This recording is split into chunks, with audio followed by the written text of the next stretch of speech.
Isipagsubay sa lagda sa ATF nga mga edad 15 anyos pataas lang ang gitugutan makasalmot sa Arnis performance karong Enero 17 sa Mactan Shrine, Dakbayan sa Lapu-Lapu. Usbon usab ang routine aron malikayan ang body contact. Si Luan Mirondina sa report.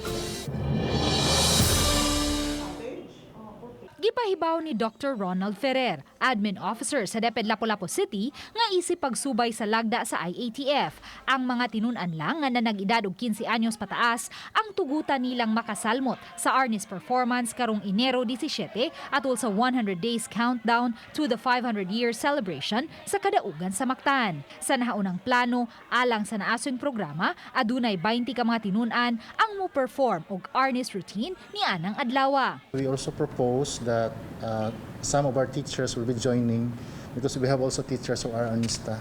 So in short that gamay na lang itong requirements sa mga bata because like probably the head coach can join.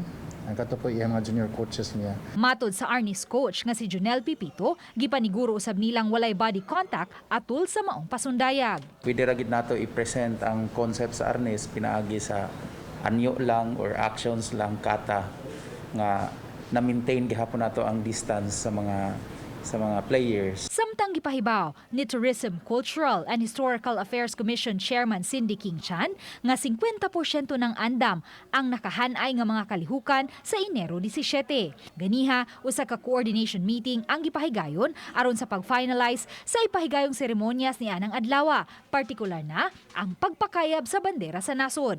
Nakakuha na usab og pagtugot ang ilang buhatan nga ibalik sa copperish nga color ang pintal sa monumento ni Lapu-Lapu sa Mactan Shrine. Sa pikas bahin, gipasalig usab ni Chan nga mapatuman ang mga health protocol atul sa kalihukan. Moabot sa usa ka gatos ka mga individual ang gilaumang mutambong sa kalihukan. The Mactan Shrine is a wide area man, so we limit lang yun the guests, only the key government officials. Uban ni Godfrey Relien, Luan Mirondina, Balitang Bisda.